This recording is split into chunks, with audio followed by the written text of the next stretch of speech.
Olá a todas e todos, nosso abraço fraterno, solidário, cumprimentando a todos que participam deste congresso, 5º Congresso, que elege, inclusive, a nova direção para um momento estratégico do nosso país, mas também da classe trabalhadora, em especial os trabalhadores do ramo financeiro. Parabenizar também a direção que cumpriu o mandato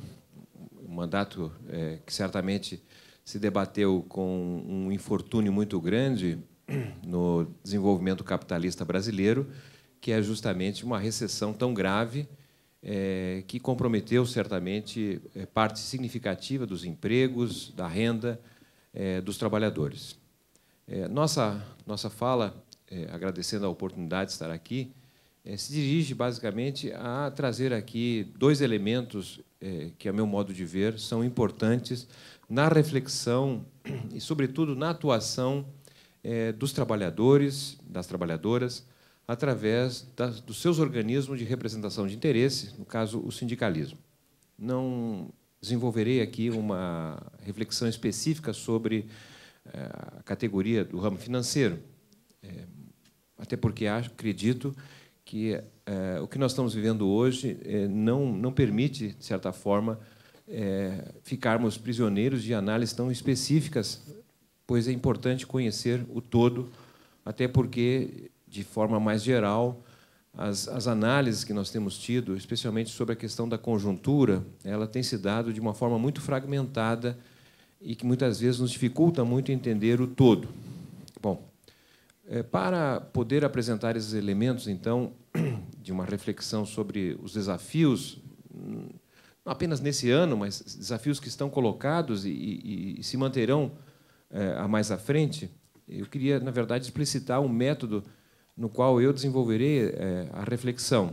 Esse método é o método de análise estruturalista, o que significa dizer que a nossa avaliação ela parte do pressuposto, né, que a infraestrutura ou o sistema produtivo existente ele determina a estrutura da sociedade, a estrutura de classes e frações de classes. Então, o determinante da classe trabalhadora e as demais classes que compõem uma sociedade estão dadas pelo sistema produtivo existente. E essa estrutura de classes e frações de classes, de certa maneira, expressam a superestrutura da sociedade, que são, então, as instituições que representam essas classes, os partidos, os sindicatos, associações, as regras de convivência, a igreja. Então, estamos partindo desta percepção, ou seja, o sistema produtivo existente determina a estrutura de classes da sociedade, que, por sua vez, expressa a superestrutura onde se localizam as instituições, entre elas os sindicatos. E por que eu estou iniciando por esse método de explicitação? Porque a nossa reflexão ela parte do entendimento que nós estamos vivendo uma profunda transição na nossa sociedade.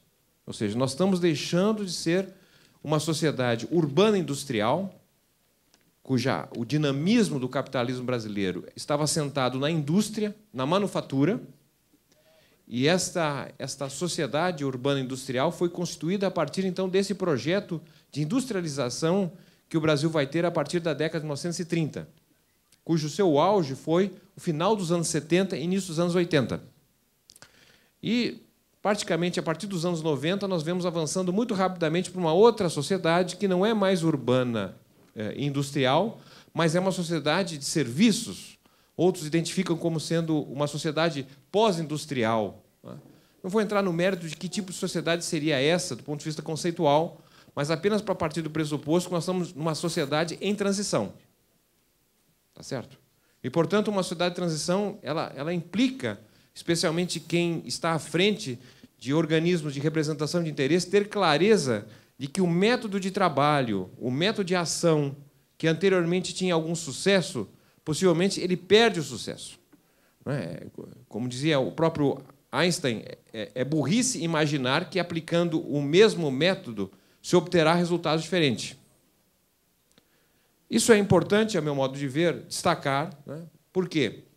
Porque, basicamente, nós estamos, desde a década de 80, não é, vivendo uma fase de desindustrialização precoce, embora outros países, como os Estados Unidos e a Europa, também tenham tido experiência de desindustrialização, mas ela não é uma desindustrialização precoce, é uma desindustrialização madura, ou seja, a sociedade se consolidou, a sociedade urbana industrial se consolidou, incorporou todos naquela sociedade urbana industrial, e aí sim ela avança para uma outra sociedade.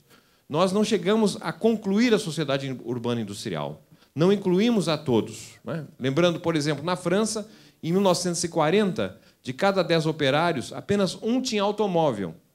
Na década de 70, de cada 10 operários franceses, 9 têm automóveis. Então, uma sociedade que se transformou em uma espécie de sociedade de capitalismo de massa, de incorporação todos pelo consumo, pelo assalariamento, que praticamente desconstituiu formas pré-capitalistas de existência no mercado de trabalho. Nós não chegamos a concluir essa sociedade urbana industrial. O máximo que conseguimos, do ponto de vista do assalariamento no capitalismo brasileiro, foi ter 2/3 dos trabalhadores ocupados como assalariados. 1/3 não era assalariado. Na maior parte, eram trabalhadores autônomos, por conta própria, vendedores ambulantes, trabalhadores informais. Portanto, uma parte que não se constituiu enquanto classe trabalhadora daquela sociedade urbana industrial. Eram trabalhadores informais, sem organização, sem representação, sem estar incluídos nas regras de relações do trabalho.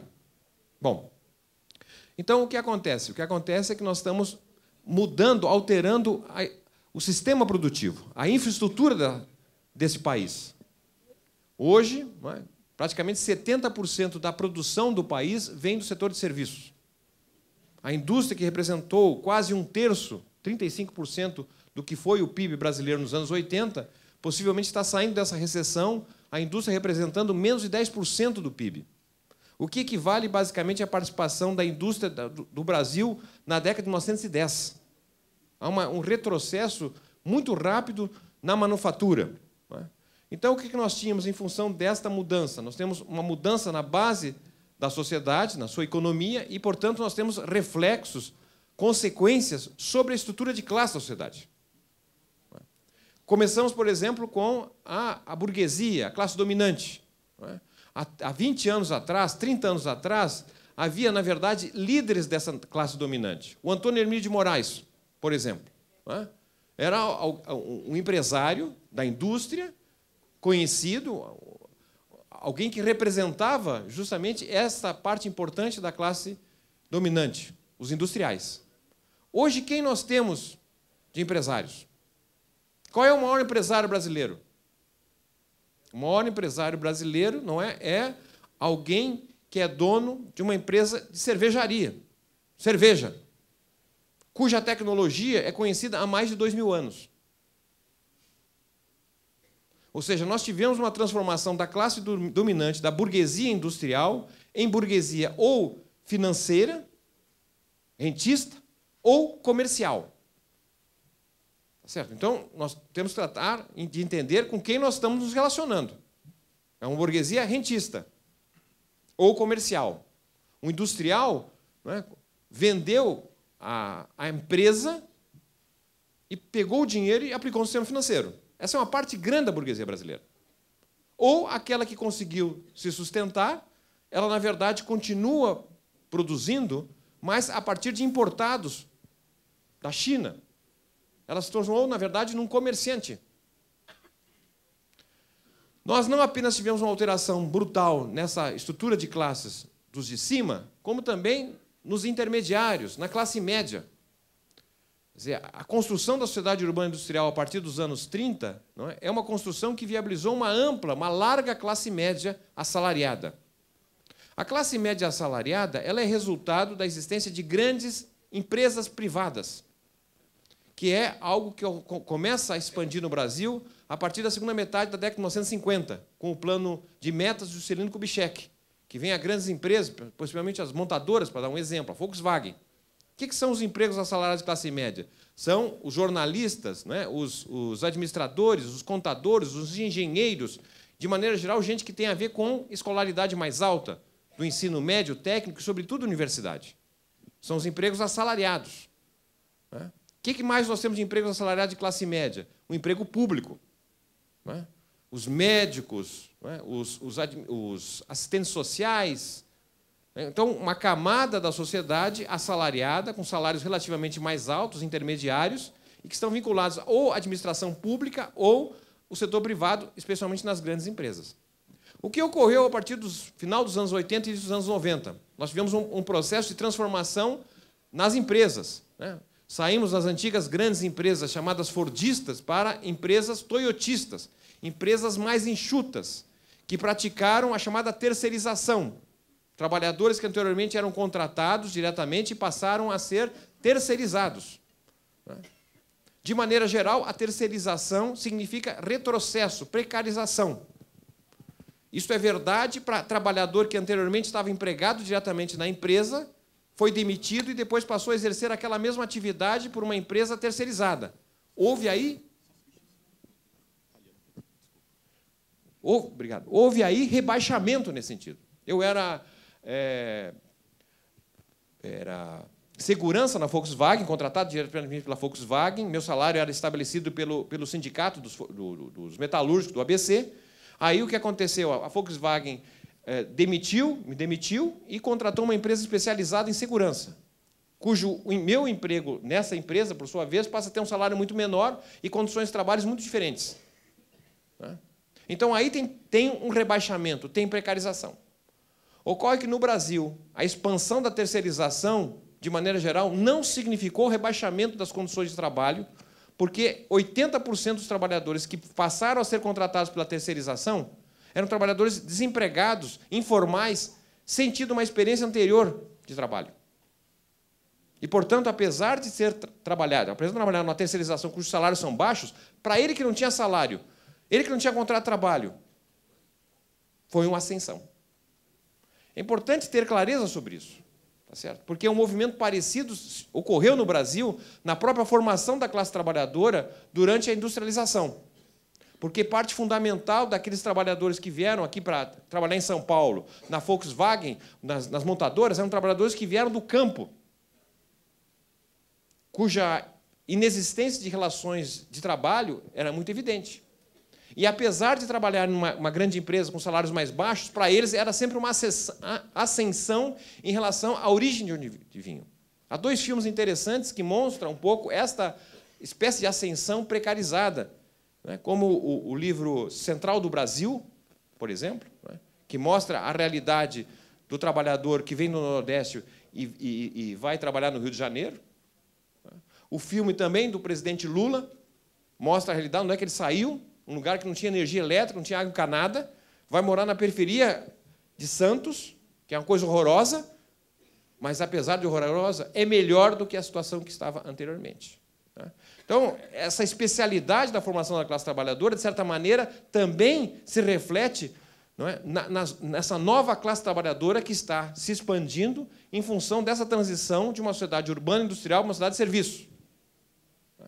Então, nós tivemos uma transformação fundamental, porque reduziu drasticamente a classe média assalariada, porque do emprego anteriormente na Volkswagen como engenheiro ou qualquer outro tipo de atividade, ele foi demitido e agora é contratado como consultor, como PJ. Ou seja, ele continua a classe média? Continua, mas agora ele é classe média proprietária, não é mais classe média assalariada. Certo? Isso tem uma mudança importante a ser considerada, porque a classe média assalariada tradicional, nos anos 80, ela ia para a rua para defender a saúde pública. Ela ia para a rua para defender a educação pública.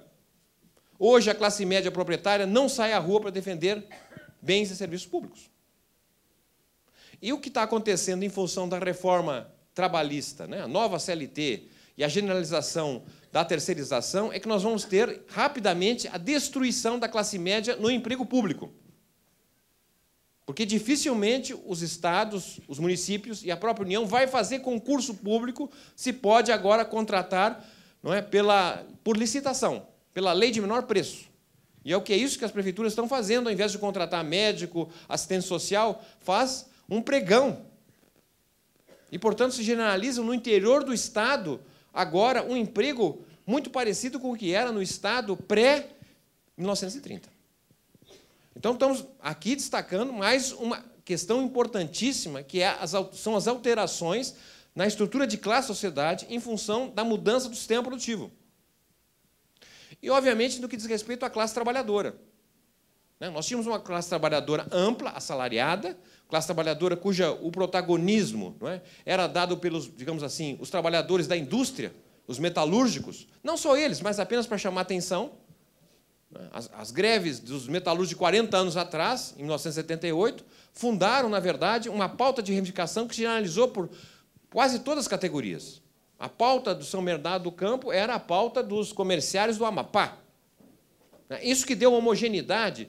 Pela primeira vez nos anos 80, nós passamos a ter um ator político que foram os sindicatos, com uma fala nacional. Porque até o final dos anos 80, nós só tínhamos três forças nacionais. Era a Igreja Católica, que falava em nome dos cristãos no Brasil. A outra eram as Forças Armadas, que falavam em termos da integração do espaço nacional. E o terceiro, a Rede Globo, que era o Jornal Nacional, que dava a ideia da unidade. Não é? As lutas dos trabalhadores, as lutas sociais, no final dos anos 70, dos anos 80, colocou um novo ator na história. A classe trabalhadora. Tá certo? Criou central sindical, criou partido. Não é? Bom, então, o que eu quero chamar a atenção é que há hoje uma mudança fundamental, porque essa classe trabalhadora de serviços é uma classe trabalhadora diferente daquela classe trabalhadora industrial. Em que sentido? Vários. A começar pelo fato que, na indústria, de maneira geral, as relações de trabalho são muito hierarquizadas. O trabalhador chega na empresa e sabe que tem hierarquia, que tem classes, que tem assimetrias, que tem luta entre as classes. Na classe trabalhadora de serviços, o que predomina são pequenos negócios, e que não fica claro a ideia de hierarquia. Pelo contrário, é uma espécie de homogeneização. Exemplo disso, aqui em São Paulo, no estado de São Paulo, não é só uma especialidade de São Paulo, mas a cidade de São Paulo tem 50 shopping centers. Esses são os principais centros hoje de absorção de mão de obra. Basta ir no shopping center e você perceber se tem alguém lá, daquele montão de gente que trabalha, que se identifica como trabalhador. Eles são vendedores, são profissionais, são consultores, são qualquer coisa, menos trabalhador. Um shopping center não é uma grande fábrica com pequenas unidades de negócios. E as pessoas que estão ali trabalhando, de certa maneira, se identificam, porque o dono do negócio, hoje ele está na caixa, amanhã ele pode estar sendo o vendedor, amanhã ele pode estar ajudando a limpar, está ajudando a fazer o estoque. Há uma certa homogeneidade. E o que permite a esses trabalhadores de serviços, o que dificulta os trabalhadores de identificar que tem classes. E é nesse sentido a expansão desses trabalhadores de serviços em pequenas unidades que os aproxima do discurso e da pegada neoliberal. Porque senão a gente não consegue entender como é que nessa cidade de São Paulo, por exemplo, parte significativa da classe trabalhadora de serviços votou em Dória, no discurso neoliberal.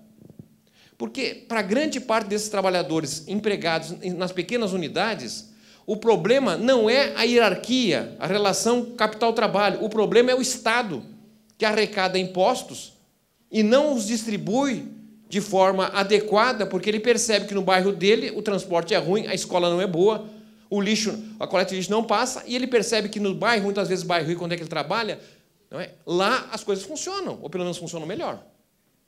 Então ele paga imposto, tá certo? E não vê devolvido aquilo que ele imagina ser necessário. Ele não é contra o Estado. Ele é contra esse Estado. Mas, de alguma forma, a esquerda tem dificuldade de fazer esse discurso em relação à questão do Estado, e a direita o faz envolvendo e aproveitando desse tipo novo de expansão da classe trabalhadora. É por isso que, de certa forma, a gente começa a perceber que não é um problema só do Brasil. É como é que o Trump foi eleito nos Estados Unidos com parte significativa dos votos dos trabalhadores. Como é que na França a direita francesa capturou os votos dos trabalhadores. Como na Inglaterra. Como é que os sindicatos vão perdendo espaço. Porque o discurso dos sindicatos é um discurso chato. Não só dos sindicatos, mas estamos aqui falando dos sindicatos. Por quê? Porque o nosso discurso é o seguinte: a situação hoje está péssima. E amanhã vai ser pior. Quem é que vai numa consulta médica e o médico pode perceber que a pessoa está para morrer mesmo, vai dizer, olha, você tem algumas horas de vida. A pessoa vai embora, vai procurar outro médico. As nossas reuniões são muito chatas. As pessoas novas não vêm porque não se identificam nesta metodologia de reunião que nós fazemos. Quais são as duas principais instituições que no Brasil estão tendo mais sucesso na absorção, no envolvimento, na identificação dessa nova classe trabalhadora de serviços? O crime organizado e as igrejas neopentecostais. São elas com muito mais sucesso. O crime sempre é difícil de falar, mas das igrejas está mais fácil, até porque a internet vai mostrando como é que funciona. Também podemos participar. Como é que funciona um partido, um sindicato? Quando existe numa cidade, ele tem uma sede no centro da cidade, que vai fazer alguma assembleia, alguma reunião, precisa convocar a pessoa que vai ter que sair da casa, pegar um táxi, um ônibus, caminhar não sei quanto tempo para chegar naquele local. As igrejas estão difundidas próximo onde as pessoas moram. Ou seja, as igrejas organizam os trabalhadores de serviço onde moram e não onde trabalham. Igreja próxima é que nem padaria. Ninguém compra pão a 5 quilômetros da casa. O pão até pode não ser bom na esquina, mas eu vou passar porque é mais prático, mais fácil. O método de trabalho das igrejas é muito diferente do nosso. Vou dar um exemplo. A questão do desemprego. Nós estamos diante do mais grave desemprego da história desse país. São 26% dos trabalhadores brasileiros que estão desempregados. Basta olhar direito a metodologia que o IBGE utiliza para dimensionar o que é desemprego. Eles dizem que é menos de 13 milhões, porque eles olham apenas tão somente o chamado desemprego aberto, que é a pessoa que está desempregada, procura trabalho, não é? E está disponível para trabalhar naquele momento. Mas tem aqueles que trabalham, ou seja, fazem algum bico por mais de 2 horas na semana. Mas o bico não é para sobreviver, quer dizer, é para sobreviver, mas ele está pretendendo outro trabalho, ele está pressionando o mercado de trabalho, ele quer algo mais. Isso não é considerado desempregado para o IBGE. O IBGE também não considera aquela pessoa que está há muito tempo desempregada. E por estar tanto tempo desempregada, ela só procura de vez em quando. Porque depois de ter tanto tempo desempregado, ter tanto procurar sem resultado, ela não procura. Então, nós temos quase 5 milhões de trabalhadores desempregados que o IBGE considera inativo porque não procura trabalho. São 26 milhões de desempregados. Qual é o nosso discurso diante do desemprego mais grave da história desse país? O máximo é dizer assim, olha, a culpa é do governo, a culpa dos patrões, mas estamos junto contigo, companheiro. O que faz a igreja? A igreja recebe, o senhor está desempregado? Junte-se a nós, nós vamos resolver o seu problema, você é muito importante para nós, não nos abandone. Né? Veja aqui o exemplo do Paulo, que está aqui, estava desempregado, mas nós fizemos uma força e ele está agora trabalhando. Não é isso, Paulo? Sim, eu estava desempregado, eu consegui trabalho. A igreja não vai resolver o problema do desemprego, mas a igreja tem o discurso da confiança, da esperança, da união, do conjunto, da identificação. É fundamental dar identidade para esse novo segmento. Mais do que isso, algo importante que os sindicatos até faziam algum tempo atrás, depois deixaram de fazer, que é justamente a parte de sociabilidade, que são todas aquelas tarefas que a gente faz fora do trabalho. Por exemplo, né? Imagine alguém, nós estamos falando de uma classe trabalhadora cuja a ideia de família praticamente não existe mais, são as chamadas famílias monoparentais, famílias de um adulto e uma criança. O adulto geralmente é uma mulher, quando não um idoso, que sai de casa cedo, volta à tarde, com quem fica a criança. Não existe mais aqueles almoços, aqueles jantares, o café da manhã em que a família estava reunido, 2 adultos e 3 crianças, se conversava, dialogava, um ficava ouvindo, pensava, formava opinião. Não tem diálogo nas famílias, não tem sociabilidade. A sociabilidade é dada pela internet, pelo SMS, WhatsApp. As pessoas não se identificam. Então, imagina alguém que sai de manhã cedo, volta à noite, Com quem conversa? Nas nossas cidades que não tem praça pública, não tem espaço público fora que não seja o local de trabalho. Quem oferece esse espaço? As igrejas. A reunião na igreja, as pessoas, cada um fala de si. Olha, tenho uma filha adolescente que não sai do tal do Facebook. Eu nem sei quem é esse tal de Facebook, com quem ela está falando, o que ela está escrevendo, quem são as pessoas que se relacionam. Eu também tenho uma filha, não sei o quê. Funciona assim, um assado. Ou seja, na verdade, você vai formando a sociabilidade, a identidade para além do trabalho. Próximo, onde as pessoas moram. Mais importante, os serviços que as igrejas prestam. Frente ao desemprego, por exemplo, para dar um exemplo, o que as igrejas fazem? Muito. Em primeiro lugar, recepciona o desempregado, porque a pessoa que fica desempregada, quem já ficou ou está desempregado, sabe que é uma tristeza. Tá certo? É um isolamento, porque com o passar do tempo, nem a família chama o cara. Não, nem chama aquele teu primo desempregado, vai vir aqui pedir dinheiro, não quer trabalhar. A igreja não apenas o acolhe, e o seguinte, olha, nós temos aqui curso de formação. Né? Eu sou, então, economista, sou da igreja, no final de semana, amanhã, eu vou doar um pouco das minhas horas para ensinar um plano de negócio. A doação dentro da igreja. Tá certo? A solidariedade, a fraternidade nesse sentido, de compartilhar conhecimento. Os serviços vinculados à procura por trabalho. Então, eu trabalho no supermercado, fiquei sabendo que tem uma vaga, aviso o pastor, aviso o grupo de procura, olha, tem um emprego lá, leva o irmão vai lá e consegue um emprego. Ora, a instituição que consegue um emprego para uma pessoa tem uma fidelidade com ela brutal. Então, o que eu quero chamar a atenção, aqui, nós estamos falando de identidade, de serviços, certo? Numa sociedade que você não tem mais tanta hierarquia. Isso dá um sinal parecido com o quê? Com uma espécie de sindicalismo de ofício, que antecedeu o sindicato que vocês executam, que é o chamado novo sindicalismo, que é um sindicalismo que faz a luta econômica, não faz a luta política. Até porque o papel da luta política é o papel do partido. Um sindicato que se preocupa não com políticas públicas, porque a educação, a saúde, a previdência são papéis do Estado. O sindicato de ofício, que antecedeu esse sindicato de especialidades, que é o novo sindicalismo, era um sindicato que era uma perspectiva totalizante. Um sindicato que tratava, por exemplo, a partir da gestão do fundos mútuo, né, a escola de arte e ofício. Formava trabalhadores. E trabalhadores formavam de acordo com a demanda do mercado. O sindicato, através dos fundos de ajuda mútua, formavam as primeiras previdências sociais para os trabalhadores que contribuíram. Os sindicatos, né, eram um espaço de entretenimento, um espaço de valorização da cultura operária. Então, nós precisamos repensar, eu diria assim, a instituição que nós temos hoje frente a essa transformação profunda da classe trabalhadora. É como se nós quiséssemos exigir que o novo sindicalismo, não, melhor dizendo, o sindicato de ofício respondesse aos desafios da transformação da economia e da sociedade ao final do século XIX e início do século XX. Estamos diante de umas transformações estruturais.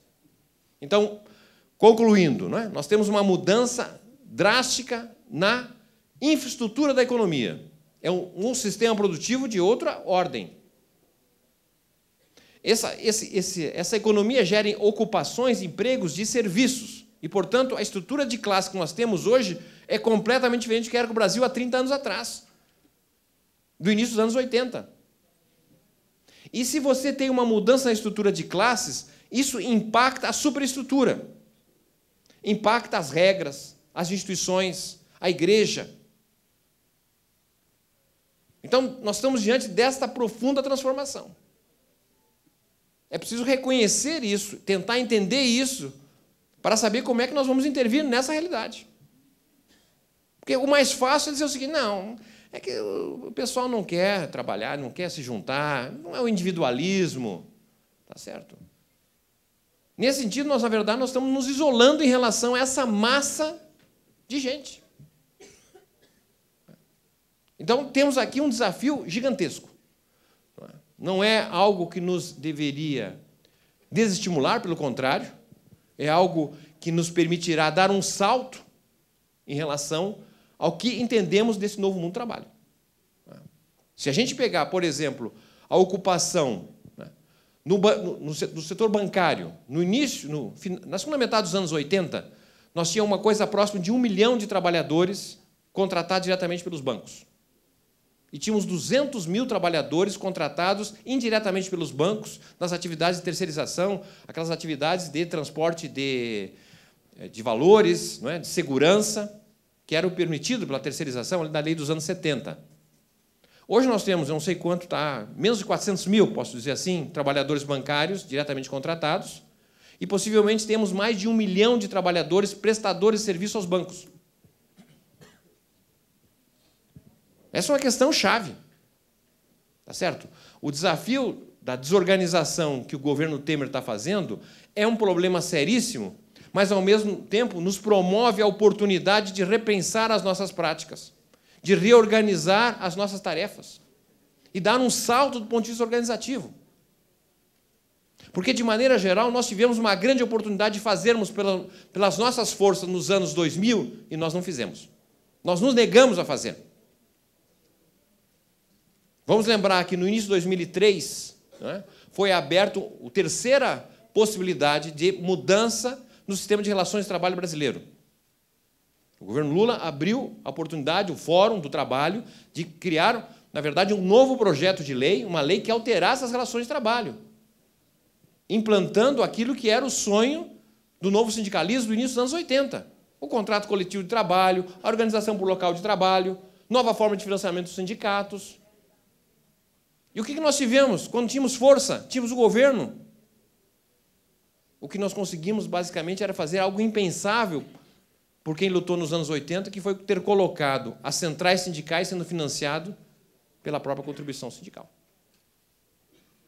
Certo? E o fato de nós termos negado a fazer essa mudança, não só nós, obviamente os patrões também não queriam, mas nós não termos feito isso, o que aconteceu? Nós tivemos 22 milhões de pessoas que ingressaram no mercado de trabalho com emprego expandido e não houve aumento de taxa de sindicalização. Em geral, olhando aqui a floresta e não a árvore, não aumentou a taxa de sindicalização. Pesquisa que fizemos aqui no estado de São Paulo mostrou que de cada 10 trabalhadores que ingressou no mercado de trabalho e que conseguiu um emprego, de cada 10, somente 2 filiaram ao sindicato. Os 8 que não se filiaram, perguntado a eles por que você não se filiou, 4 dos 8 disseram assim: eu não me filiei porque o sindicato é um bando de pelego, ladrões, corruptos, incompetentes. 4 entre 8 falam isso. E outros 4 dos 8 se encontraram. O pessoal do sindicato é batalhador, é gente boa, eu quero me filiar a esse sindicato, quero estar junto. O problema é que o sindicato nunca passou onde é que eu trabalho. Eu conheço mais a sede da Justiça do Trabalho que o sindicato. Então, eu diria assim, nós temos uma classe trabalhadora que está se transformando, e que há um espaço enorme para a nossa situação. Essa possibilidade está nas nossas mãos. Tá certo? Porque se nós não formos capazes de ocupar esse espaço, mudar as nossas práticas, reavaliar o nosso discurso, outros farão muito rapidamente. Já estão fazendo, inclusive. Então, não tenho dúvida que um congresso com essas características, que está, na verdade, inaugurando uma nova gestão, que abre justamente a oportunidade de olhar para as questões internas de organização, de atuação, é uma demonstração que tem justamente essa convicção de que é preciso ter uma atuação renovada, rearticulada. E eu não tenho dúvida que essa é uma questão chave para o sindicato, porque aqui foi mais o foco, mas também para os partidos políticos, que estão expressando ainda cada vez mais uma sociedade que está se extinguindo. O que tem a ver também com a questão da estrutura da sociedade. Uma sociedade como a nossa, que é uma sociedade que, a partir da década que vem, começará a entrar numa fase de redução absoluta do número de pessoas, diante da queda drástica da taxa de fecundidade. As mulheres vêm tendo cada vez menos filhos, geralmente, mais aceleradamente, menos filhos entre as mulheres brancas. Isso aponta para que a década que vem nós entraremos numa fase que poderemos chegar a 238 milhões de brasileiros e passaremos a reduzir o número de brasileiros, porque a cada ano nós teremos mais pessoas morrendo do que pessoas nascendo. E uma população o crescimento da população não branca será maior. Podemos chegar em 2040 com 62% da população não branca. Não estou falando isso com uma questão de juízo de valor, estou falando isso para nós repensarmos, inclusive, que sociedade é essa. Uma sociedade que terá cada vez mais a presença de pessoas com mais idade. Em que começa a ter problemas, por exemplo, a entrada de crianças nas escolas. Hoje, por exemplo, se fazer uma campanha colocando o tema da educação fundamental, pergunta aqui, desse nosso público aqui, quantos têm filho em idade escolar? É cada vez menor o ensino fundamental. Mas tem outras questões da educação, evidentemente. Se tem menos criança em idade escolar, abre a possibilidade de ser escolas por tempo integral, com mais qualidade. Mas não é isso que os governos estão fazendo. Estão fechando escola e colocando as crianças para circular nos ônibus. A questão do envelhecimento. Nós estamos caminhando rapidamente para uma sociedade de 100 anos de idade. Nós temos, por exemplo, uma questão da previdência importante de ser olhada por olhos diferentes da direita. Em primeiro lugar, nós temos 1/3 dos aposentados e pensionistas no Brasil que se aposentam e continuam trabalhando. Essa é uma questão, na verdade, que difere um pouco da preocupação que levou à criação da Previdência Social no final do século XIX. Vou fechar agora. No final do século XIX, a luta pela Previdência era para as pessoas saírem do mercado de trabalho, deixarem de ser explorados pelo mercado de trabalho, viver sem trabalhar. E quando nós temos uma parte das pessoas que se aposentam e continuam trabalhando, alguma coisa está sendo questionada.